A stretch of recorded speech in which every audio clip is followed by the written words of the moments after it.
இந்த நேரத்தில் தேவ ஆவியானவர் எங்களோடு கூட பேசுவீராக, இடைபடுவீராக. ஆவியானவர் சொல்லுகிறதை காதுள்ளவன் கேட்க கடவன் என்று சொல்லப்பட்டபடி எங்கள் காதுகளும் சத்தத்துக்கு திறக்க செவிசாய்க்க கர்த்தர் கிருபை தருவீராக. மகிமை உள்ள கரத்தில் எங்களை தாழ்த்துகிறோம் எங்கள் ஆண்டவர் இயேசு கிறிஸ்துவின் நாமத்தில் பிதாவே. மத்தேயு எழுதின சுவிசேஷம் 21ஆம் அதிகாரம் 4-5 வசனம், குறிப்பாக 5வது வசனம், தீர்க்கதரிசியினால் உரைக்கப்பட்டது நிறைவேறும்படி இதெல்லாம் நடந்தது. வேதாகமத்தில் இயேசு கிறிஸ்துவினுடைய வாழ்க்கையில் நடக்கிற ஒவ்வொரு சம்பவத்துக்கு பின்னாடியும் ஒரு ஆவிக்குரிய அர்த்தம் இருக்கும். அந்த ஆவிக்குரிய அர்த்தத்தினுடையதான முன்னறிவிப்பாக காரியங்கள் வேதத்தில் சொல்லப்படும். அப்படி சொல்லப்படுகிறதை இயேசு கிறிஸ்துவானவர் வந்து தம்முடைய வாழ்க்கையில நிறைவேற்றுகிறதை நாம் பார்ப்போம். அப்படி நிறைவேறும் பொழுது வேதம் சொல்லும், இதெல்லாம் தீர்க்க தரிசனத்தால் உரைக்கப்பட்டது, நிறைவேறிடுச்சு அப்படின்னு. நான் சொன்னது உங்களுக்கு புரியும் நினைக்கிறேன். இயேசு கிறிஸ்துவோடைய வாழ்க்கையில நடக்க வேண்டிய சம்பவங்களை எல்லாம் தீர்க்க தரிசனமாக முன்பதாகவே வேதம் உரைச்சிடும். அதாவது அவர் பிறக்கிறதுல இருந்து, அவர் பிறக்கும் பொழுது ஒரு நட்சத்திரம் வரும், அது பிழையாம் உபதேச தீர்க்க தரிசனமாக உரைப்பார். அவர் ஒரு கண்ணியின் வயிற்றிலே பிறப்பார், இதை ஏசாயா தீர்க்க தரிசனமாக உரைப்பார். அதற்கு பிறகு அவர் தேவாலயத்தில் பிரசங்கிப்பார், குருடர் கண்களை திறப்பார். இப்படி எல்லா விஷயமும் ஏசாயால இருக்கும், சங்கீதங்கள்ல இருக்கும். அடிக்கப்படுகிற ஆட்டுக்குட்டி போல கொண்டு போகப்படுவார், இது ஏசாயால இருக்கும். என்னுடைய வஸ்திரத்தின் மேல் சீட்டு போட்டார்கள், இது சங்கீதத்தில் இருக்கும். இயேசு கிறிஸ்துவோடைய அத்தனை காரியங்களும் தீர்க்க தரிசனமாக இருக்கும்.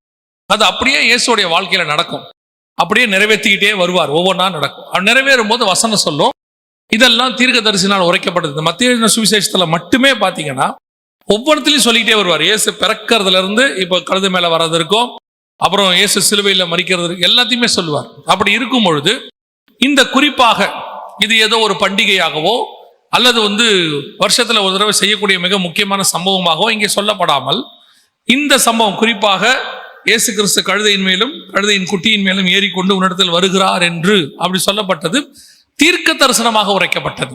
எதற்காக இந்த தீர்க்க தரிசனம் உரைக்கப்பட்டது? இந்த தீர்க்க தரிசனத்துக்கு பின்னாடி இருக்கக்கூடிய சம்பவங்கள் என்ன, அதைத்தான் நாம இன்னைக்கு பார்க்க போகிறோம். பொதுவாக இயேசு கிறிஸ்து சொல்லக்கூடியதானால் அது செய்யக்கூடிய சம்பவங்களை நீங்கள் வெறும் சடங்காச்சாரமாய் பார்த்து அதை செய்வீங்களானால், அப்போ அவர் தீர்க்க தரிசனம் உரைச்சு அந்த ஆவிக்குரிய விதத்தில் அவர் சொன்னதுல அர்த்தம் இல்லாமல் போயிடும். வெறும் உலக பிரகாரமா மட்டும் எடுத்துக்கிட்டோம்னா ஒரு பிரயோஜனம் இல்லை. அதுக்கு பின்னாடி அவர் என்ன சொல்ல வராரு, அதன் மூலமா நமக்கு என்ன கற்றுக் கொடுக்குறாருங்கிறது ரொம்ப இம்பார்ட்டன்ட். உதாரணமா இஸ்ரவேலர்கள் செஞ்ச மிகப்பெரிய தவறுகள்ல ஒண்ணு என்னன்னா, இயேசு கிறிஸ்துவுக்கு அடையாளம் முன்னடையாளமாக பஸ்கா ஆட்டுக்குட்டியை பத்தி சொல்லப்பட்டது. ஆனா அவங்க பஸ்கா ஆட்டுக்குட்டியை வெறும் ஆட்டுக்குட்டியா மட்டும் எடுத்துக்கிட்டாங்க. அதுக்கு பின்னாடி இருக்கிறத அவங்க ஆராய்ந்து பார்க்கல. இயேசுவே சொல்றாரு, வேத வாக்கியங்களை ஆராய்ந்து பாருங்கள், அவைகள் என்னை குறித்து சாட்சி கொடுக்கிறது அப்படின்னு சொல்றாரு. அப்ப ஆராய்ந்து பார்த்தாதான் சாட்சி கொடுக்க முடியும். அப்படி ஆராய்ந்து பார்த்து நிறைய பேர் இயேசுவை அறிந்து கொண்டு காத்திருந்தார்கள் என்று சொல்லி நாம் பார்க்கிறோம்.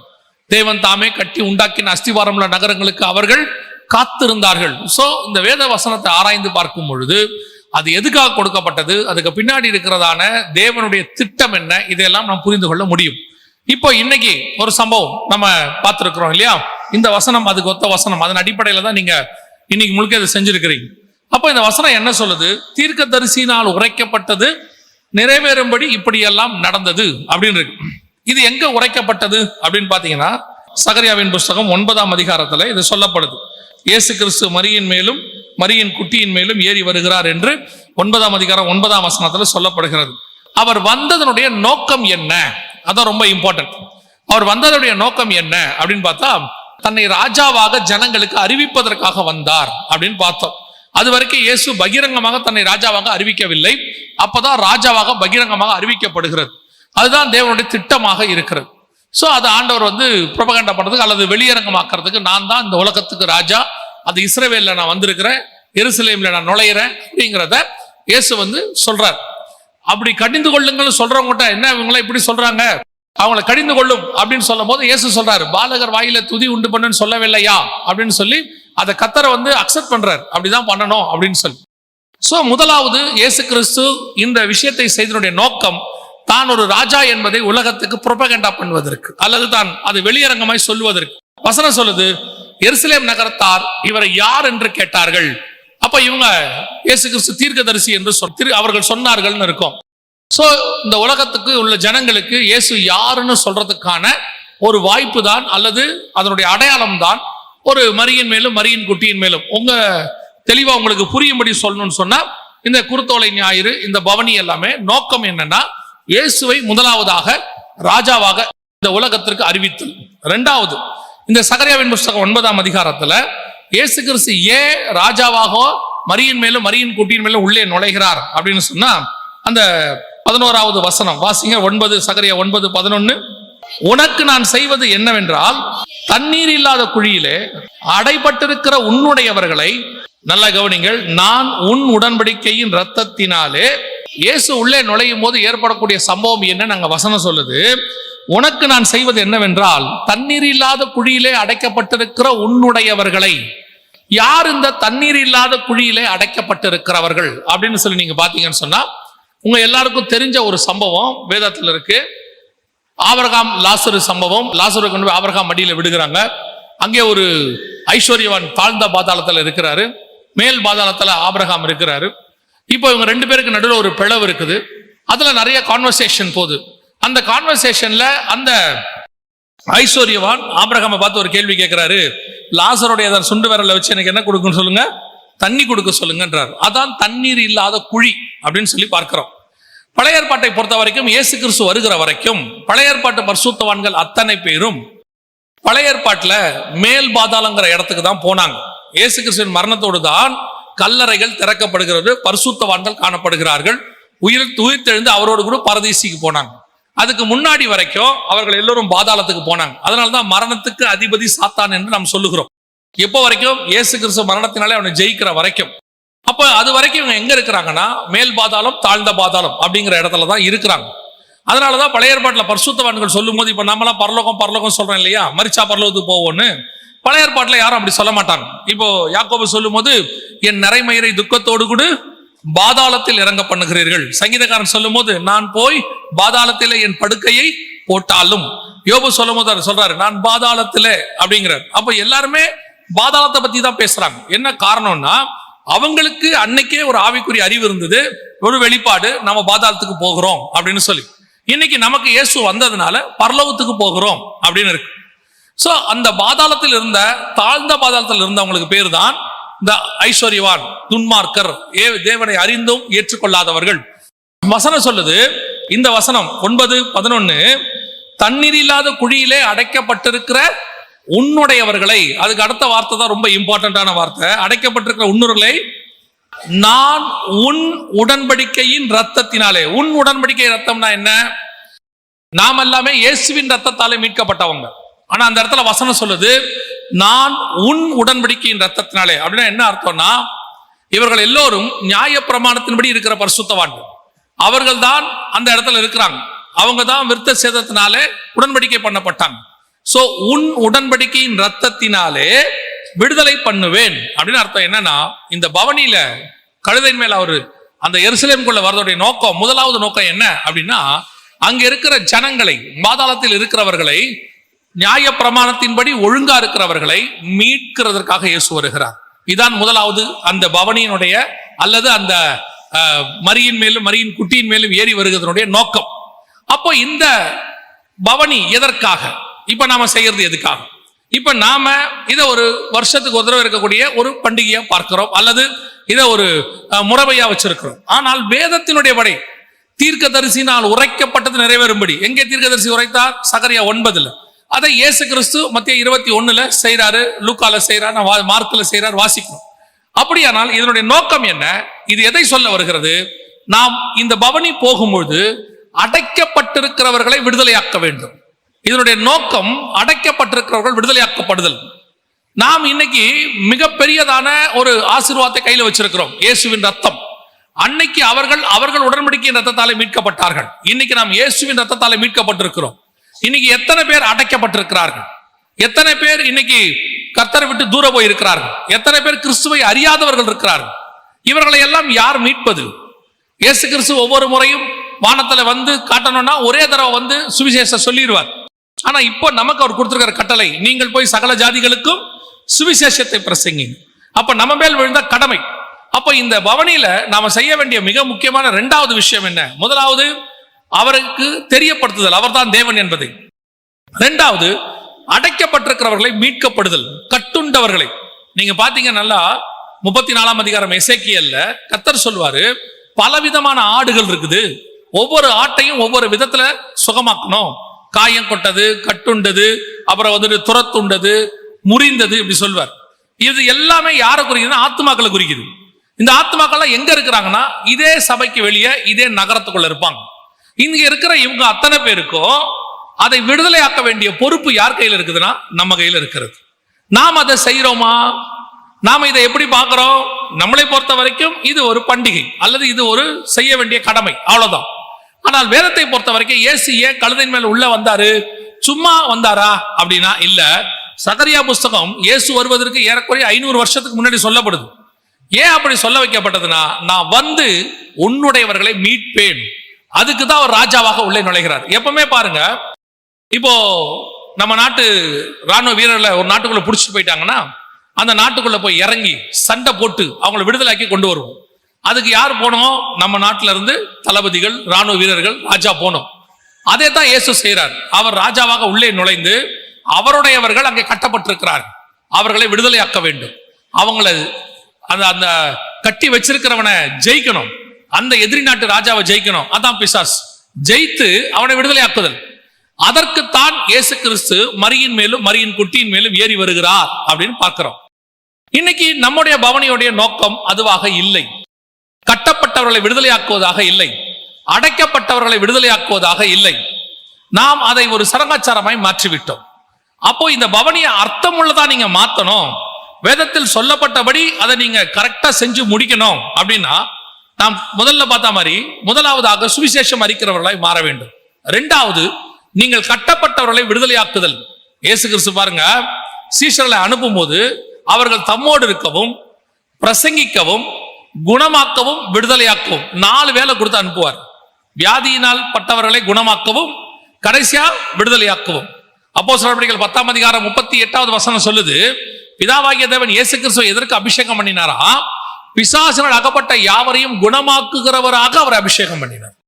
இன்னைக்கு நாம் எப்படிப்பட்டவர்களா இருக்கிறோம்? நாம, நம்ம குடும்பம், நம்ம ஆசீர்வாதம் எல்லாம் ஓகே, கர்த்தர் கொடுத்திருக்கிறாரு, நாம சந்தோஷமா இருக்கிறோம், மாற்று கருத்து இல்லை. ஆனால் நம்மால் யாருக்கு என்ன பிரயோஜனம்? நாம யாரையாவது விடுதலை ஆக்கி இருக்கிறோமா? மிஷனரிகளை தாங்குகிறோம். என்னைக்காவது அந்த மிஷனரி ஸ்தலத்துக்கு நீங்க போயிருக்கிறீங்களா? மிஷனரிகளுக்கு அனுப்புறது ரொம்ப சந்தோஷம், உங்களை குறையே சொல்லல, அது ரொம்ப விஷயம். நமக்கு ஏற்கனவே ஒரு விஷயத்தை என்ன பண்ணிட்டாங்கன்னா ராங்கா சொல்லி கொடுத்துட்டாங்க. அன்னைக்கு உள்ள விஷயத்தினால அவங்க சொல்லியிருப்பாங்க, ராங்குன்னு சொல்லக்கூடாது. அன்னைக்கு உள்ளதுல சொன்னாங்க, என்ன சொல்லி கொடுத்தாங்கன்னா கோ ஆர் சென்ட் அப்படின்னு சொல்லுவாங்க. இல்ல, ஒண்ணு போங்க, போக முடியாட்டி அனுப்புங்க. நீங்க அதை என்ன பண்ணிட்டீங்கன்னா கோவையே தூக்கிட்டீங்க, சென்ட் மட்டும் வச்சுக்கிட்டீங்க. சென்ட் அனுப்பலாம், அதை நம்ம எவ்வளவு அனுப்புறோமோ நம்முடைய பலத்துக்கு ஏற்ற மாதிரி, நம்முடைய இருதயத்துக்கு ஏற்ற மாதிரி அனுப்புறோம். மிஷனரிகள் அதுல பயனடைகிறாங்க, சுவிசேஷம் போகுது, இல்லைன்னே சொல்லல. நீங்க போய் என்னைக்காவது பார்த்திருக்கீங்களா அந்த இடத்த? அவங்க என்ன பண்றாங்கன்னு பார்த்திருக்கீங்களா? போகணும். அப்பதான் நீங்க கொடுக்கிற காசு மேல உங்களுக்கு பெருமை வராது. இப்ப நீங்க கொடுக்கிற காசுல எல்லாம் உங்களுக்கு ஒரு பெருமை இருக்கும் கண்டிப்பா. எப்படி 4 பேர்ட்ட சொல்லுவீங்க, நாங்க 2 மிஷனரியை தாங்குறோம். நீங்க திருப்பி சொல்றேன், நீங்க தாங்குவது நல்லது. ஆனா வருஷத்துக்கு ஒரு தடவையாவது அங்க போய் பாருங்க. அப்பத்தான் நீங்க அனுப்புற பணத்தினுடைய மேன்மை உங்களுக்கு தெரியும். அந்த பணத்தை விட அவன் எப்படி ஜீவனை வச்சு அங்க வேலை பார்த்துக்கிட்டு இருக்கிறாங்க. மனுஷங்களுக்கு மத்தியில, மிருகங்களுக்கு மத்தியில, காட்டுக்கு மத்தியில அவங்க என்ன பண்ணிக்கிட்டு இருக்கிறாங்கிறத என்ன செய்யணும்? அங்க போய் பார்க்கணும். அவன் ஒவ்வொரு நாளும் மிருகத்துக்கு நடுவில் ஓடுவான். அவனுடைய நோக்கம் என்ன? நீங்கள் அனுப்புற பணம் அவனுக்கு உதவி செய்து இல்லைன்னு சொல்லல, இல்லாவிட்டாலும் அவர்கள் பிழைப்பார்கள், எப்படி கர்த்தர் அவங்களை போஷிப்பார். ஆனால் அவன்தான் கட்டப்பட்டவர்களை விடுதலையாக்கும்படி போகிறவன். அந்த மாதிரி நீங்களும் போய் பாருங்க. அங்க உள்ள கிராமத்துல, அந்த இடத்துல இருக்கக்கூடிய காட்டுக்குள்ள ஒரு ஆத்துமாட்ட பேசுறது நீங்க 5000 பேருக்கு பேசுனதுக்கு சமம். நான் ஒரு தடவை போயிருந்த போது கிட்டத்தட்ட 20 கிலோமீட்டர் 15 கிலோமீட்டர் நடக்க வச்சு கூட்டிட்டு போய் ஒரு இடத்துல போய் பாக்குறாங்க. அங்க போனா ஒரு மிஞ்சி போச்சுன்னா ஒரு 10 பேர் கூட இல்ல, மலைக்கு மேல இருக்கிறாங்க. ஆனா அந்த 10 பேரை அவங்க வாரம் போய் பாக்குறாங்களாம், பார்த்து சுவிசேஷம் சொல்றாங்க. இதுதான் கட்டப்பட்டவர்களை விடுதலையாக்குதல். நாம இன்னைக்கு அதை செய்யறோமா? அந்த மாதிரி காரியம் இருக்குதா? நாம கண்டிப்பா கொடுக்கிறோம், இல்லைன்னு சொல்லல. ஆனா அதுல நமக்கு ஒரு சின்ன பெருமை இருக்கும், மைண்ட்ல இருக்கும். நம்ம சொல்லிப்போம், வேற யார்ட்டையாவது கேட்கும் போது அப்படி சொல்லுவோம், நாங்களும் 2 மிஷனரிகளை தாங்கிட்டு இருக்கிறோம் அப்படிம்போம். தயவு செய்து நீங்கள் இறங்கி வேலை செய்யுங்கள். கர்த்தருக்காக உங்கள் கால்கள் நடக்கட்டும். கர்த்தருக்காக உங்கள் கைகள் டிராக்ஸ் கொடுக்கட்டும். காசு கொடுக்கறது இருக்கட்டும், டிராக்ஸ் கொடுக்கட்டும். போய் உங்கள் வாய்கள் கொஞ்சம் சுவிசேஷத்தை சொல்லட்டும். கொஞ்சம் ஆண்டவருக்காக போய் பேசுங்க. ஆண்டவர் காசு இல்லாம உங்களை கூப்பிடல, ஆண்டவருக்கு ஆள் இல்லாம தான் உங்களை கூப்பிட்டு இருக்கிறார். வேதம் தெளிவா சொல்லுது, அறுப்போ மிகுதி ஆட்களோ குறைவு. அறுப்புக்கு ஆட்களை அனுப்பும்படி பிதாவின் இடத்துல வேண்டிக் கொள்ளுங்கள். God need a heart. நல்ல இருதயம் ஆண்டவருக்கு வேணும். சுவிசேஷம் சொல்றது கட்டப்பட்டவர்களை விடுதலையாக்கும்படி தான் இயேசு கிறிஸ்து அந்த கழுதை மேல வந்தார். இன்னைக்கு நாம கட்டப்பட்டவர்களை விடுதலையாக்குறதுக்காக வரல, நாம அதை ஒரு முறைமையா செய்யறோம். ஒரு தீர்மானம், ஒரு விஷயத்துக்கு பின்னாடி ஒரு நல்ல தீர்மானம் இருந்தால் அது பிரயோஜனமாக இருக்கும். ஒரு தீர்மானம், ஒரு நாளைக்கு ஒரு ஆத்மாவுக்காவது காஸ்பல் சொல்லுங்க, சுவிசேஷம் சொல்லுங்க. வருஷத்துக்கு ஒரு தடவையாவது ஏதாவது ஒரு பணித்தளத்துக்கு போயிட்டு வாங்க. ஒரு பணித்தளத்துக்கு ஒரு 2 நாள் போங்க, 3 நாள் போங்க, போய் அங்க தங்குங்க. தங்கிட்டு வாங்க. நான் உங்களுக்கு கர்த்தருடைய நாமத்தை முன்னிட்டு நிச்சயமாய் சொல்லுகிறேன், அந்த 3 நாள் பிரயாணம் உங்கள் வாழ்க்கையை சுற்றிலும் மாற்றும், நிறைய மாற்றம் கொண்டு வரும். இன்னும் சொல்ல போனால் நீங்கள் ஸ்பிரிச்சுவலி வளருவதற்கு அந்த பணித்தளம் போதுமானதாக இருக்கும். சோ முதலாவதாக இயேசு கிறிஸ்து ஏன் கழுதையின் மேலும் கழுதையின் குட்டியின் மேலும் ஏறி வந்தார்னா விடுதலையாக்குவதற்காக வந்தார். இது ஃபர்ஸ்ட். 2வது, அதுக்கு முன்னாடி நாம் எதற்காக அதை செய்யணும்னா சுவிசேஷத்தை அறிவிப்பதற்காக செய்ய வேண்டும். 3வது, இதே காரியம் தீர்க்கதரிசினால் உரைக்கப்பட்டது நிறைவேறும்படி இப்படி நடந்தது. இதை செய்யும் போது இயேசு செய்த ஒரு மிக முக்கியமான ஒரு காரியத்தை நாம் பார்க்கணும். மத்தேயு எழுதின சுவிசேஷம் 21ஆம் அதிகாரம் 2வது வசனத்தை வாசிங்க. உங்களுக்கு எதிரே இருக்கிற கிராமத்துக்கு போங்கள். போனவுடனே அங்கே ஒரு கழுதையையும் அதனோட ஒரு குட்டியையும் கட்டியிருக்க காண்பீர்கள். அவைகளை அவிழ்த்து என்னிடத்தில் கொண்டு வாருங்கள்.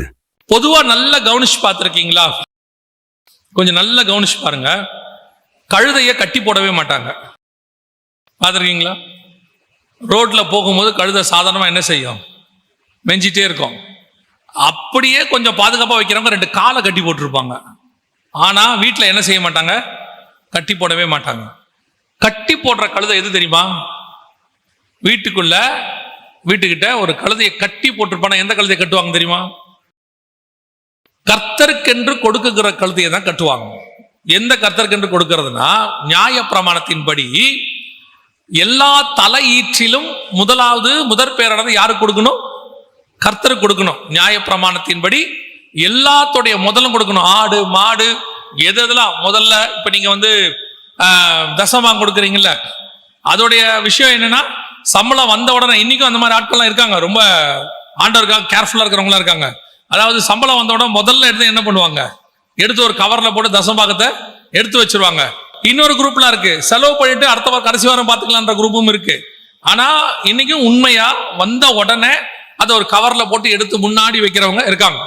இந்த பழக்கம் எங்கிருந்து வந்துச்சுன்னா நியாயப்பிரமாணத்துல இருந்து வந்துச்சு. நியாயப்பிரமாணத்துல என்ன சொல்லுதுன்னா, எந்த ஒரு விஷயத்திலையும் ஃபர்ஸ்ட் தலையீற்றை யாருக்கு கொடுக்கணும்? ஆண்டவருக்கு கொடுக்கணும். ஆனா அந்த காலத்துல கழுதை என்பது இருக்கிறதுலயே ப்ரீஷியஸ், இருக்கிறதுலயே ரொம்ப முக்கியமானது சொத்து. அதை வச்சுதான் கணக்கு பண்ணுவாங்க. இப்ப நமக்கெல்லாம் ஒரு காலத்துல ஆடு மாடு வச்சு சொத்து கணக்கு பண்ணுவாங்க. இப்ப இருக்கிறவங்களாம் வீடு லேண்ட் வச்சு கணக்கு பண்றாங்க. கொஞ்சம் பேர் நகையை வச்சு கணக்கு பண்ணுவாங்க. இருக்கு இல்லையா? இப்ப அப்படி பண்றவங்களா இருக்காங்கல்ல. ஒரு காலத்துல எதை வச்சு நம்ம கணக்கு பண்ணுவோம்ல, அதே மாதிரி பழைய ஏற்பாட்டு காலத்துல கழுதையை வச்சு கணக்கு பண்ணுவாங்க. நீங்க யோசிச்சு பாத்தீங்கன்னா தெரியும். சவுல் ஒரு கழுதை காணாம போச்சுன்னு சொல்லி என்ன பண்ணாராம்? ஊரா தேடி போனாராம். ஒவ்வொரு ஊரா தேடி. இன்னைக்கு ஒரு கழுதை காணோம்னா அவ்வளவு தேடுவோமா நம்ம? ஒரு கழுதை காணோம்னா. ஆனா அன்னைக்கு அவர் என்ன பண்ணாராம்? ஒவ்வொரு ஊரா தேடி போனாராம். அந்த அளவுக்கு இப்ப யோபு பத்தி சொல்லும் பொழுதும் கழுதையை ஒரு கணக்கா சொல்லுவாங்க. இவ்வளவு கழுதை அவர்கிட்ட இருந்துச்சு. பார்வோன் ஆபிரகாமுக்கு வெகுமதிகளை கொடுக்கிறான்னு சொல்லும் போது இவ்வளவு கழுதைகளை கொடுத்தான் அப்படின்னு இருக்கும். ஆனால் அன்னைக்கு கழுதைங்கிறது கிஃப்ட், கொடுக்கக்கூடியது. ராஜா ஒருத்தனுக்கு வெகுமதி கொடுக்கிறாரு, எதை கொடுக்கிறாரு? கழுதையை கொடுக்கிறார். அப்படி கழுதைதான் அன்னைக்கு ப்ரீஷியஸா இருந்துச்சு. அப்படி இருக்கும் பொழுது அந்த கழுதையின் தலையீற்றிலும் என்ன கொடுக்கணும்? ஆண்டவருக்கு கொடுக்கணும். ஆனால் கர்த்தர் நம்ம கிட்ட எதிர்பார்க்கிறது எப்படி எதிர்பார்க்கிறாருன்னா, எதையும் துக்கத்தோடோ விசனத்தோட கொடுக்க வேண்டாம் என்று கர்த்தர் நினைக்கிறார். நம்ம கொடுக்கும்போது எப்படி கொடுக்கணும்? உற்சாகத்தோடு மனரம்யமாய் சந்தோஷத்தோடு கர்த்தர் கொடுக்கணும். எதை கொடுத்தாலும் அது ஆஃபரிங் கொடுத்தாலும் சரி, அல்லது பொருட்கள் கொண்டு கொடுத்தாலும் சரி, அல்லது ஊழியத்துக்கு பிள்ளைகளை கொடுத்தாலும் சரி, எப்படி கொடுக்கணும்? சந்தோஷமா கொடுக்கணும். அப்ப ஆண்டவர் பார்க்கிறாரு, இப்ப கழுதையை கொடுக்க சொன்னா இவன் என்ன செய்ய மாட்டான்? கொடுக்க மாட்டான். கொடுக்கும்போது ஒரு சிலர் கொடுக்க மாட்டான். அப்படியே கர்த்தருக்கு பயந்து கொடுத்தாலும் எப்படி கொடுப்பான்? துக்கத்தோடு கொடுப்பான். ஐயோ கழுதையை கொடுக்குறோமே. ஆண்டவர் என்ன நினைக்கிறாரு? அப்படி கொடுக்க வேண்டாங்கிறாரு. கொடுக்கும்போது எப்படி கொடுக்கணும்? சந்தோஷமா கொடுக்கணும். அதனால ஆண்டவர் பார்த்தாரு, இவன் கழுதையை என்ன செய்ய மாட்டான்? சந்தோஷமா கொடுக்க மாட்டான். அதுக்கு ஒரு வேலை ஒண்ணு பண்ணாரு. வாசிங்க, யாத்ராகமத்தின் புஸ்தகம் 13ஆம் அதிகாரம் 13வது வசனத்தை வாசிங்க. கழுதையின் தலையீற்றை எல்லாம் ஒரு ஆட்டுக்குட்டியால், கழுதையின் தலையீற்றை எல்லாம் ஒரு ஆட்டுக்குட்டியால் மீட்டுக் கொள்வீராக. அதோட அர்த்தம் என்ன அப்படின்னு கேட்டா, கட்டப்பட்ட கழுதை, அது கர்த்தருக்கு கொடுக்கப்பட வேண்டிய கழுதை. ஆனா அதை என்ன பண்ணிருக்கிறாங்க? புடிச்சு கட்டி வச்சிருக்கிறாங்க. இது பலியாக்கப்பட வேண்டியது, ஆனால் கொடுக்கப்பட முடியாது. பலியாக்கிறதுக்கு அவன் அந்த ஓனர் சம்மதிக்கல. அவர் கொடுக்க இஷ்டப்படல. அப்படியே கொடுத்தால் துக்கமா கொடுப்பார். இப்ப கர்த்தர் பார்க்கிறாரு, அந்த கழுதையின் தலையீற்றை மீட்கிறதுக்கு எதை கொடுக்கணும்? ஒரு ஆட்டுக்குட்டியை கொடுக்கணும். இப்ப இயேசு சொன்னார், எதிரே இருக்கிற கிராமத்துக்கு போங்கள், போன உடனே அங்கே ஒரு கழுதையும் அதுல ஒரு குட்டியையும் கட்டியிருக்க காண்பீர்கள், அவைகளை அவிழ்த்துக் கொண்டு என்னிடத்துல வாருங்கள். இப்போ இவர் யாரு? இவர் தான் அந்த ஆட்டுக்குட்டி. ஒரு கழுதையின் தலையீற்றை மீட்கணும்னா என்ன செய்யணும்? ஒரு ஆட்டுக்குட்டியை கொடுக்கணும். இப்ப இவர் சொல்றாரு, அந்த கழுதையை அவிழ்த்துக்கிட்டு வா, இனி அது கட்டப்பட வேண்டியதில்லை, இனி அது பலியாகப்பட வேண்டியதில்லை, அதற்கு பதிலாக பலியாக போகிற ஆட்டுக்குட்டி நான் தான். அதற்கு மாற்றாக இப்ப இவர் அந்த கழுதையின் மேல் ஏறி எங்கே வராரு? எருசலேமுக்கு வராரு. அவருடைய அர்த்தம் என்ன? கழுதை மீட்கப்பட்டது. எருசலேமுக்கு இயேசு எதுக்கு போறாரு? பலியாறதுக்கு போறாரு. அங்கதான் அவர் என்ன பண்ண போறாங்க? ஒப்பு கொடுக்க போறாங்க. அங்கே கீழே சொல்றாரு, சொன்ன உடனே மார்க்ல சொல்லுவாரு, மனுஷகுமாரன் ஒப்பு கொடுக்கப்படுவதையும் அவர் சிலுவையில் அறையப்படுவதையும் அவர் சொன்னார்னு இருக்கும் எருசலேம்ல. அப்படின்னா என்ன அர்த்தம்? நான் எருசலேம்ல பலியாக போறேன், இந்த பலியால ஒரு கழுதையின் தலையீற்றை மீட்கலாம். அதோட இன்னொரு அர்த்தம் இன்னும் நல்லா புரிஞ்சுக்கோங்க, நீங்களும் நானும் தான் அந்த கழுதை. உங்களையும் என்னையும் மீட்பதற்காக அவர் பலியானார். உங்களை என்னையும் கட்டவிழ்ப்பதற்காக அவர் சிலுவையில் அறையப்பட்டார். உங்களையும் என்னையும் மரியாதை கொடுக்குறாங்க. அத்தனை பேர் கழுதைக்கு முன்பாக என்ன பண்ணானா? விரிச்சானா. எதற்காக? மேல இவர் உட்கார்ந்தாதான் அவன் விரிப்பான் கீழே. இவ்வளவும் செய்யறதுக்கு தான் மரியின் மேலும் மரியின் குட்டியின் மேலும் அவர் வந்தார். அப்ப எதுக்காக இது கொடுக்கப்பட்டது? உங்களையும் என்னையும் மீட்பதற்காக. நீங்களும் நானும் இயேசு வருகிற வரைக்கும் கட்டப்பட்டவர்களாய் இருந்தோம். நான் எங்க இருந்தேன்னு கேட்காதீங்க. நம்முடைய முற்பிதாக்கள் இருந்ததுனால தான் நம்மளா வந்திருக்கிறோம். இப்போ 2000 வருஷத்துக்கு முன்னாடி கழுதையின் தலையீற்றெல்லாம் கட்டப்பட்டிருந்தது. அத்தனையும் கட்டப்பட்டிருந்தது. எல்லாத்தையும் விடுதலையாக்கும்படி இயேசு சொன்னார், எல்லாத்தையும் கட்டவிழ்த்து, எல்லாத்தையும் எங்கிட்ட கொண்டா. இல்ல ஏதாவது கேட்டா ஓனர் கேட்பானே, பிசாசு கேட்பானே. பிசாசு மோசையின் சரீரத்துக்கு கேட்டான். அவன் கேட்பானே, இவரை இந்த கழுத்தை எங்க விடுதலை ஆக்குறீங்க? தைரியமா சொல்லு, இதற்காக ஒரு ஆட்டுக்குட்டி பலியாக போகிறது. இந்த ஆட்டுக்குட்டியை பலியாய் கொடுத்து அந்த கழுதையை விடுதலையாக்கினார். நீங்களும் நானும் இயேசுவின் பலியால விடுதலையாகி இருக்கிறோம். அதனாலதான் அடுத்து எருசலேம் கொள்ள சிலுவை சுமக்க போறாரு, கழுதைக்குட்டியை விடுதலையாக்குறார். அப்ப மூணாவது இந்த பவனியோடைய அர்த்தம் என்ன? ஏன் நாம் இதை இன்னைக்கு பண்றோம் அப்படின்றதா? இதோடைய நோக்கம் என்ன அப்படின்னா, நீங்களும் நானும் விடுதலையாக்கப்பட்டவர்களாய் இருக்கிறோம். கர்த்தர் என்னை விடுதலையாக்கினார். நீ நடக்கும் போதெல்லாம் உங்களுக்கு ஒண்ணு தெரியணும், நான் விடுதலையாக்கப்பட்டவன். அன்னைக்கு அந்த ரோட்ல அந்த கழுதை நடக்கும் போது ஜனங்கள்லாம் விரிச்சாங்க, துணிகளையும் மரக்கிளைகளையும் கொண்டு போட்டாங்க. ஆனா அவங்க இயேசுக்காக தான் செஞ்சாங்க. ஆனா அதுல நடந்து வந்தது யாரு? கழுதுதான் நடந்து வந்துச்சு, இயேசு நடந்து வரல. அவருடைய அர்த்தம் என்ன? இன்னைக்கு நான் இங்கே விடுதலையாக்கப்பட்டவனாய் நடக்கிறேன், ஆசீர்வதிக்கப்பட்டவனாய் நடக்கிறேன். இன்னைக்கு கர்த்தர் எனக்கு எல்லாத்தையும் கொடுத்திருக்கிறாரு. இவ்வளவு ஆசீர்வாதத்துக்கு காரணம், எனக்கு மேல இருந்த ஆட்டுக்குட்டி ஒரு நாள் எனக்காக பலியாச்சு. கழுதையின் தலையீற்றெல்லாம் ஆட்டுக்குட்டியினால் மீட்கப்பட வேண்டும். யோசிச்சு பாருங்க, நீங்க பவனி போகும்போது அப்படி யோசிச்சுட்டே போயிருக்கிறீங்களா? பவனி போகும்போது நான் ஏன் நடக்கிறேன்னா, ஆண்டவர் என்னை விடுதலையாக்கி இருக்கிறார். நான் ஏன் நடக்கிறேன்னா, எனக்கு முன்பாக இவ்வளவு ஆசீர்வாதத்தை கர்த்தர் வச்சிருக்கிறார். நம்மளை பொறுத்த வரைக்கும் என்ன, இது ஒரு ஊர்வலம். ஆனால் அது ஏன் நடந்தோம்? அப்படி நடக்க சொன்னதுக்கு என்ன காரணம்? அந்த நடக்கு பின்னால் இருக்கிற தேவனுடையதான அந்த திட்டம் என்ன அப்படின்னா, உங்களுக்கு தெரியணும், நான் விடுதலையாக்கப்பட்டவனாய் நடக்கிறேன்.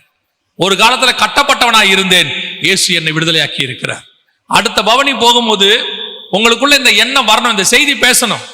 ஆண்டவரே, நான் இப்படி நடந்து போறேன்னா, உங்களுக்கு தெரியுமா, இதே இந்தியாவில் நீங்க நடக்க முடியாத காலம்லாம் ஒண்ணு இருந்துச்சு. ரோட்ல நடக்க முடியாத காலம் ஒண்ணு இருந்துச்சு. எல்லாரும் நடப்பாங்க, நம்ம ஓரமா நிக்க வேண்டிய காலம் ஒண்ணு இருந்துச்சு. எல்லாரும் செருப்பு போடுவாங்க, நம்ம செருப்பு போட முடியாத காலம் ஒண்ணு இருந்துச்சு. எல்லாரும் சட்டம் போடுவாங்க, நம்ம சட்டம் போட முடியாத ஒரு காலம் இருந்துச்சு. கர்த்தர் இன்னைக்கு மிஷனரிகளை அனுப்பி அவர் நம்மை ஆவிக்குரிய விதத்தில் விடுதலை ஆக்கினார். மிஷனரிகள் வந்து சட்டப்படி நம்மளை விடுதலை ஆக்கினார்கள். இன்னைக்கு தைரியமாய் நாம் நடந்து கொண்டிருக்கிறோம். எவ்வளவு பெரிய ஆசீர்வாதம் இது! நமக்கு மேன்மை தெரியுதா? இப்ப இருக்கிறதுலயே என்னன்னா, இந்த மேன்மை தெரியாத கூட்டத்துல நீங்கள் நானும் சேர்ந்துகிட்டு இருக்கிறோம். எவ்வளவு ஆசீர்வாதம்! ஒரு 50-100 வருஷத்துக்கு முன்னாடி நீங்களும் நானும் ரோட்ல நடக்க முடியாத சிச்சுவேஷன் இருந்துச்சு. இதே ஒரு 100-150-200 வருஷத்துக்கு முன்னாடி பாத்தீங்கன்னா, மிஷனரிகள் வரதுக்கு முன்னாடி உங்களுக்கு எனக்கு எதுவுமே இல்லாம இருந்துச்சு. ஆனால் இன்னைக்கு படிப்பு, இந்த ஆசீர்வாதம் எல்லாம் ஆண்டவர் அவர்களை அனுப்பி கொடுத்திருக்கிறார். அப்ப நாம எவ்வளவு நன்றி அறிதல் உள்ளவர்களா இருக்கணும். நடக்கும்போது நம்ம இருதயத்துல என்ன வரணும்? நீங்கள் நானும் நம்ம தலைவருக்காக சாக வேண்டாம், ஆனா நன்றி இருதயம் வேணும்ல. நடக்கும்போது சொல்லணும்ல, கர்த்தர் என்னை விடுதலையாக்கி இருக்கிறார், கர்த்தர் என்னை ஆசீர்வதிச்சிருக்கிறார், கர்த்தர் என்னை மட்டுமல்ல கழுதையின் தலையிற்றெல்லாம் என் குடும்பத்தை, என் பரம்பரையை கர்த்தர் விடுதலையாக்கி வைத்திருக்கிறார். அல்லேலூயா! இதுதான் தீர்க்க தரிசனம் உரைக்கப்பட்ட 2வது மிக முக்கியமான சம்பவம் நடந்தது. 3வது இன்னும் ஒரு காரியம் இருக்கு, அதை மட்டும் சொல்லிட்டு நான் முடிக்கிறேன். ஏன் இந்த மாதிரி இயேசு கழுதையின் மேலும் கழுதையின் குட்டியின் மேலும் அந்த இடத்துக்கு வந்தாருன்னு அந்த வசனத்தை வாசிங்க. மத்தேயு எழுதின சுவிசேஷம் 21ஆம் அதிகாரம் 4-5 வசனங்களை வாசிங்க. இதோ உன் ராஜா சாந்த குணம் உள்ளவராய் கழுதையின் மேலும் கழுதை குட்டியாகிய மரியின் மேலும் ஏறிக்கொண்டு உன்னிடத்தில் வருகிறார் என்று சீயோன் குமாரத்திக்கு சொல்லுங்கள் என்று தீர்க்கதரிசியினால் உரைக்கப்பட்டது நிறைவேறும்படி இதெல்லாம் நடந்தது. இந்த விஷயத்தை கொஞ்சம், இது வந்து தீர்க்க தரிசனத்தோட இன்னொரு கொஞ்சம் ஆழமானது, கொஞ்சம் கவனிச்சீங்கன்னா உங்களுக்கு புரியும் நினைக்கிறேன். இயேசு கிறிஸ்து எதை செய்தாலும் அதுக்கு பின்னாடி தேவனுடைய திட்டம் ஒண்ணு இருக்கும். இப்ப இயேசு எருசலேமுக்குள்ள வரும்போது 2 தடவை, ஒரு தடவை கழுதையின் மேல வரார், சரியா? இன்னொரு வசனத்தை வாசிங்க. மார்க் எழுதின சுவிசேஷம் 10ஆம் அதிகாரம் 32வது வசனம் வாசிங்க. பின்பு அவர்கள் எருசலேமுக்கு பிரயாணமாய் போகையில், நல்ல கவனிங்க, இயேசு அவர்களுக்கு முன்னே நடந்து போனார். இப்ப எப்படி வந்தார்? முன்னாடி நீங்க பார்த்தது கழுதையின் மேல் ராஜாவாக வந்தார். இப்ப செகண்ட் டைம் நைட்டு போயிட்டாரு, பெத்தானியாவில் தங்கிட்டாரு, திருப்பி மறுநாள் வர்றார். வரும்போது இயேசு அவர்களுக்கு முன்பே நடந்து போனார். அவர்கள் திகைத்து, வசனம் என்ன சொல்லுது? திகைத்து பயத்தோட பின்னாடி போனார்கள். இவர் கூட தானே 3 வருஷம் நடந்திருக்கிறான், எல்லா இடத்திலும் இவர் கூட தான் அவன் நடந்திருக்கிறான். அப்புறம் எதுக்கு இப்ப மட்டும் அவர் எருசலேமுக்குள்ள நடந்து போறாரு? முன்னாடி போறாரு. பின்னாடி போற சீஷன் பார்த்து என்ன செய்யறான்? திகைக்கிறான். 2வது பயப்படுறான். அப்படி என்னங்க நடந்துச்சு? இயேசு நடந்து போனார், அவ்வளவுதான் இருக்கு. அப்படின்னா என்ன அர்த்தம்? இந்த இடத்துல 2 முக்கியமான விஷயத்தை இயேசு செய்யறார். இதே எருசலேமுக்குள்ள ஒரு தடவை கழுதையோடு கூட நுழைகிறார், கழுதையின் மேல வராரு. ஒரு தடவை நடந்து உள்ளே வரார். கழுதையின் மேல வரும்போது அவரை ராஜா வாழ்க அப்படின்னு சொன்னாங்க. அதே நேரத்தில் நடந்து வரும்போது சீஷர்கள்லாம் அவரை பார்த்து திகைத்து பயந்தார்கள். இது எதற்கான அடையாளம் அப்படின்னு கேட்டீங்கன்னா, இயேசு கிறிஸ்து என்பவர் ஒரு மிக முக்கியமான ஆளுக்கு அடையாளமா இருக்கிறார் அப்படின்னு சொல்லி எபிரேயர்ல வாசிக்கிறோம். எபிரேயருக்கு நிருபத்துல 7ஆம் அதிகாரத்துல 15வது வசனம் வாசிக்கிறோம்.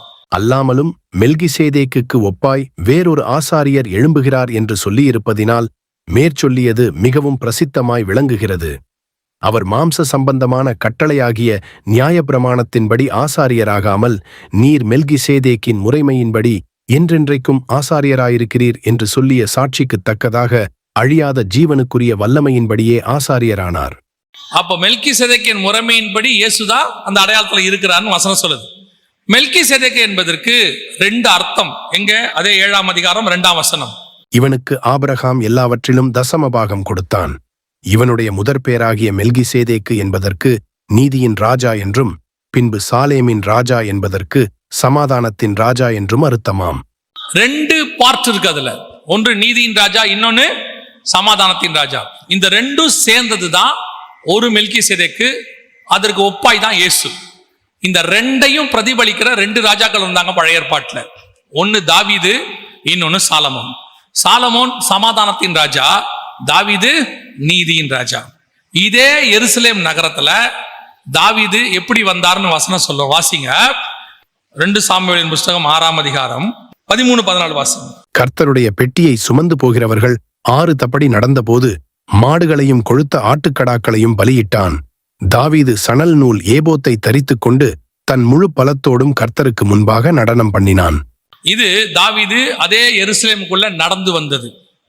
அடுத்து 1 ராஜாக்கள் 1:39 வாசி. ஆசாரியனாகிய சாதோக்கு தைல கொம்பை கூடாரத்திலிருந்து எடுத்துக்கொண்டு போய் சாலொமோனை அபிஷேகம் பண்ணினான். அப்பொழுது எக்காளம் ஊதி ஜனங்கள் எல்லாரும் ராஜாவாகிய சாலொமோன் வாழ்க என்று வாழ்த்தினார்கள். அப்ப சாலமோன் எப்படி வந்தார் உள்ள? அதுக்கு முந்தின வசனம் சொல்லுது, சாலமோனை தாவீது ராஜாவுடைய கோவேறு கழுதையின் மேல் ஏற்றி அவனை கீகோனுக்கு நடத்தி கொண்டு போனார்கள். நல்லா கவனிச்சு பாருங்க. இதே எருசலேமுக்குள்ள தாவீது நடந்து வந்தான் முன்பாக, சாலமோன் கழுதையின் மேல் வந்தார். இவன் நீதியின் ராஜா, அவன் சமாதானத்தின் ராஜா. இந்த ரெண்டையும் இயேசு செய்யணும். இந்த 2 தீர்க்க தரிசனமும் அங்க நடக்கணும். இப்ப தாவீது உள்ளே வரும்போதுதான் வஸ்திரம் விழுந்தது. அதற்கு பிறகு அவங்க ஏளனமா பேசினாங்க மீகாள். அதற்கு பிறகு கர்ப்பம் அடைக்கப்பட்டது. அப்புறம் போய் தாவீது என்ன பண்ணுவாருன்னு கேட்டீங்கன்னா, அப்பமும் ரசமும் திராட்சை ரசமும் எடுத்து கொடுப்பாரு. 6ஆம் அதிகாரத்துல திராட்சை ரசம், அப்பம், இறைச்சி 3ஐயும் எடுத்து ஜனங்களுக்கு கம்யூனியன் கொடுப்பாரு. அதே நீங்க 2 சாமுவேல் 6ஆம் அதிகாரத்துல நீங்க வாசிக்கும் போது 19வது வசனம், இஸ்ரவேலின் திரள் கூட்டமாகிய ஸ்திரீ புருஷராகிய சகல ஜனங்களுக்கு அவரவருக்கு ஒவ்வொரு அப்பத்தையும் ஒவ்வொரு இறைச்சி துண்டையும் ஒவ்வொரு திராட்சை ரசத்தையும் பங்கிட்டான். இந்த வசனத்தின்படி உள்ளே போய் தாவீது கம்யூனியன் கொடுக்கிறார். இயேசு கிறிஸ்து எருசலேமுக்குள்ள போய் கம்யூனியன் கொடுக்கிறார். ஒரு முறை உள்ளே வரும்போது இயேசு நடந்து வருகிறார், ஒரு முறை வரும்போது கழுதையின் மேல் வருகிறார். இந்த 2 பேர் செஞ்சதையும் அவர் செய்வார். இந்த தீர்க்கதரிசனம் நடக்கணும். இப்போ கணக்கின்படி இயேசு கிறிஸ்து அதன் அடையாளத்தை செஞ்சு முடிச்சிட்டார். இன்னும் உங்களுக்கு தெளிவா சொல்லணும்னா, இயேசு ஆசாரியனாக தாவீது பாத்தீங்கன்னா ஏபோத் வஸ்திரம் தரித்துன்னு இருக்கும். அதே 6ஆம் அதிகாரம் 14வது வசனத்துல தாவீது சணல் நூல் ஏபோத்தை தரித்து கொண்டு, சணல் நூல் ஏபோத்துங்கிறது ஆசாரியன். ஆசாரியன் போட வேண்டிய ட்ரெஸ்ஸை தாவீது போட்டுக்கிட்டு எருசலேமுக்குள்ள நடந்து வந்து அவர் கம்யூனியன் கொடுக்கிறார். இதே காரியத்தை இயேசு செய்கிறார். அவர் ராஜாவா இருந்தாலும் ஆசாரியனாய் வந்து கம்யூனியன் கொடுத்தார். இன்னொரு முறை கழுதையின் மேல ராஜாவாக உள்ளே வருகிறார். இதோட அர்த்தம் என்ன? இயேசு ஒரு முறை ஆசாரியனாய் வந்து நமக்கு பலியாயிட்டார். கழுதையின் மேல் வர்றது எதை குறிக்குதுன்னா, 2வது முறை இயேசு கிறிஸ்து ராஜாவாக வரப்போகிறார். மீண்டும் உள்ளே வந்து ராஜ்யபாரம் பண்ணுவார். சாலமோன் என்னென்னலாம் பண்ணானோ, அதாவது ராஜ்யபாரம், சமாதானத்தின் ராஜ்யபாரம், அதான் ஆயிடவர் அரசாட்சி, அதை இயேசு செய்ய போகிறார். அதைத்தான் அடையாளமாக கழுதையின் மேலும் கழுதையின் குட்டியின் மேலும். இயேசு ஏன் கழுதையின் குட்டி மேல ஏறி வரார்னா, எல்லாரும் பாருங்க, சவுல் சாமுவேல் அபிஷேகம் பண்ணுவார், தாவீது சாமுவேல் அபிஷேகம் பண்ணப்படுவார். ஆனால் சாலமோன் மட்டும்தான் கழுதையின் மேல் ஏற்றி கொண்டு வரப்படுவார். சாலமோன் என்பது சமாதானத்துக்கான அடையாளம். இன்னும் சொல்ல போனா சாலமோன் யெகோவாவின் மகன், யெகோவாவின் வலது கை, இப்படி நிறைய அடையாளம் இருக்குது. கர்த்தரே அவனுக்கு பேர் வைப்பார். சோ அடுத்து கழுதையின் மேலும் கழுதையின் குட்டியின் மேலும் அப்படிங்கிறதுக்குடைய தீர்க்க தரிசனம் நிறைவேறுதல் என்னன்னா, 2வது முறை இயேசு கழுதையின் மேலும் கழுதையின் குட்டியின் மேலும் ராஜாவாக வந்தது போல இந்த உலகத்தில் ராஜாவாக வந்து ஆயிடவர் அரசாட்சியை செய்ய போகிறார். அதனுடைய அடையாளத்தை தான் இயேசு கழுதையின் மேலும் வருவாரு, நடந்து வருவார். நடந்து வருவது சணல் நூல் ஏபோத்து தரித்த தாவீது, ராஜவஸ்திரம் தரித்தவனாய் சாலமோன் நிற்பான். இயேசு மீண்டும் ராஜாவாக வரப்போகிறார். அப்ப இந்த பவனியில நீங்க செய்ய வேண்டிய 3வது காரியம் என்னன்னு கேட்டா, நாங்கள் பவனி போகிற அடையாளம் என்னவென்றால், எங்கள் தேவன் மீண்டும் ராஜாவாக வரப்போகிறார் என்று அர்த்தம். அந்த எண்ணத்தோட தான் இந்த காரியத்தை செய்யணும். இப்ப நாம இதை வெறும் சடங்காச்சாரமா அடையாளமா செய்ய தொடங்கிட்டோம். இதுக்கு பின்னாடி இருக்கக்கூடியதான தீர்க்க தரிசனம் எது வேதம் சொல்லுது, தீர்க்க தரிசனம் ஏன் உரைக்கப்பட்டது, இயேசு இன்னும் எந்த அரண்மனையிலும் போய் உட்காரல, ராஜவஸ்திரம் தரிக்கல. ஆனா வேதம் சொல்லுது, மீண்டும் அவர் ராஜாவாக வந்து ஆயிடவர் அரசாட்சி செய்வார். அப்போ 4வதாக நீங்கள் இதன் மூலமாக தெரிந்து கொள்ள வேண்டிய அடுத்த தீர்க்க தரிசனம் என்னவென்றால், அவர் மீண்டும் ராஜாவாக வரப்போகிறார், ஆளுகை செய்ய போகிறார் என்பதின் அடையாளம் தான் அவர் கழுதையின் மேல் வந்தது. இன்னைக்கு நாம எத்தனை பேர் இயேசு வருவார்னு நினைக்கிறோம், ராஜாவா வருவார்னு நினைக்கிறோம், ஆனா ஆயத்தமா இருக்கிறோமா? நீங்க நல்லா கவனிச்சு பாத்தீங்கன்னா, எருசலேம் நகரத்தார் அத்தனை பேரும் இவர் வரும்போது யாருன்னு கேட்கிறாங்க, இவர் யாரு? ஆனா அவர் அவங்களுடைய ராஜா. அவங்க கிட்ட வந்து 33 வருஷம் ஆச்சு, அதே இஸ்ரவேல் தேசத்துல. ஆனா அங்க இருக்கிறவனுக்கு தெரியல அவர்தான் இஸ்ரவேலின் ராஜான்னு. அதே நிலைமைதான் இன்னைக்கு சபைக்கும். இப்ப நீங்க சொல்லுவீங்க, எங்களுக்கு நல்லா தெரியுமே, இயேசு ராஜா நல்லா தெரியுமே, இயேசு வருவார்னு தெரியுமே. வருவார்னு தெரியறது முக்கியம் இல்ல, ஆயத்தமா இருக்கிறது தான் முக்கியம். டைம் டேபிள் கொடுப்பாங்கிறது நமக்கு நல்லா தெரியும். கொடுத்தா எக்ஸாம் எழுதுறதுக்கு ரெடியா இருக்கணும். அதுக்கு பேர் தான் டைம் டேபிளை ஏத்துக்கிறது. நாம இன்னைக்கு எத்தனை பேர் வருகைக்கு ரெடியா இருக்கிறோம்? இப்போ ஒரு கூட்டம் மட்டும்தான் அவர் கூட அந்த பவனியில போச்சு. எல்லாரும் முன்னடப்பாரும் பின்னடப்பாரும் வஸ்திரம். ஒரு கூட்டம் எனக்கு தெரியாது யார் இவர், எங்கிருந்து வரார். அதே மாதிரிதான் ஒரு கூட்டம் தான் இயேசு ராஜாவாய் வருவதற்கு ஆயத்தமாய் இருக்கிறது, சந்திப்பதற்கு. பெரும்பான்மையான கூட்டம் ஆயத்தமாய் இல்லை. நீங்கள் இதை செஞ்சதுனால ஆயத்தம் ஆயிட்டீங்கன்னு அர்த்தம் இல்ல. இப்போ நீங்க தெரிஞ்சுக்கோங்க, இதை ஏன் செய்றீங்கன்னா மீண்டும் இயேசு வரப்போகிறார் என்பதற்கான அடையாளமாய்த்தான் இதை செய்கிறீர்கள். இந்த செய்யும் போது உங்களுக்கு தெரியணும், நான் இயேசுவின் வருகைக்கு ஆயத்தமாய் இருக்கிறேன். நீங்க அதுக்கு ஆயத்தமா இல்லாதவங்க இதை செஞ்சீங்கன்னா, ஒரு கூட்டம் கேட்டுச்சுல்ல இவர் யார், எங்கிருந்து வருகிறார்னு, அந்த கூட்டத்துக்கும் நீங்களுக்கும் ஒப்புந்தான். ஆனா ஒரு கூட்டம் அவர் யூதர் இஸ்ரவேலின் ராஜான்னு சொன்னால, அந்த கூட்டமா நீங்க இருக்கணும்னா ஆயத்தப்பட்டிருந்தா மட்டும்தான் அந்த கூட்டம். நீங்க ஆயத்தமா இருக்கிறீங்களான்னு ஆராய்ந்து பாருங்க. நான் முடிக்க விரும்புகிறேன். 4 காரியங்கள் இயேசு கிறிஸ்து இப்படி இந்த தீர்க்கதரிசனம் நிறைவேறும்படி கழுதை மேலும் கழுதை குட்டியின் மேலும் வந்ததுக்கு அடையாளம். முதலாவதாக அவர் அறிவிக்கிறவராய் வந்தார். எல்லோருக்கும் அவர் ராஜா என்பதை அறிவிக்கிறவராய், அதைத்தான் நீங்கள் நானும் செய்யணும். இப்ப 2வது விடுதலையாக்குகிறவராக, நம்மை விடுதலையாக்குகிறவர் அவர்தான். அவர் மீண்டும் வரப்போகிறார்னா விடுதலையாக்க போறார்னு அர்த்தம். 3வது அவர் கழுதையின் தலையீற்றை எல்லாம் விடுதலையாக்கி தன்னை பலியாய் கொடுத்தார் என்பதற்கான அடையாளம். 4வது நீதியின் ராஜாவாக வந்தவர் மீண்டும் சமாதானத்தின் ராஜாவாக வரப்போகிறார். அல்லேலூயா. மீண்டும் ஆயிடவர் அரசாட்சி வரப்போகிறது. அதற்கு முன்பதாக உங்களையும் என்னையும் மீட்க வருவேன் என்று இயேசு வாக்கு பண்ணி இருக்கிறார். இதற்கு நீங்கள் எவ்வளவு ஆயத்தமா இருக்கிறீங்களோ அவ்வளவு இந்த பவனிக்கு அர்த்தம் இருக்கு. இது எதுவுமே தெரியல, சர்ச்சில் இது ஒண்ணு நடக்குது, நாங்கெல்லாம் போயிட்டு வரோம், இன்னைக்கு நீங்க அப்படின்னு செஞ்சிருந்தீங்கன்னா அதனால ஒரு பிரயோஜனமும் இல்லை. அது உங்களுக்கு ஒரு நிகழ்ச்சி, அவ்வளவுதான். ஆனால் அது உங்களுக்கு பிரயோஜனப்படாது. இந்த 4ஐயும் தெரிஞ்சுக்கிட்டு செஞ்சா அந்த நிகழ்ச்சி உங்களுக்கு பிரயோஜனம் உள்ளதாய் மாறும். நீங்கள் ஆயத்தம் உள்ளவர்களாய் மாறுவீர்கள்.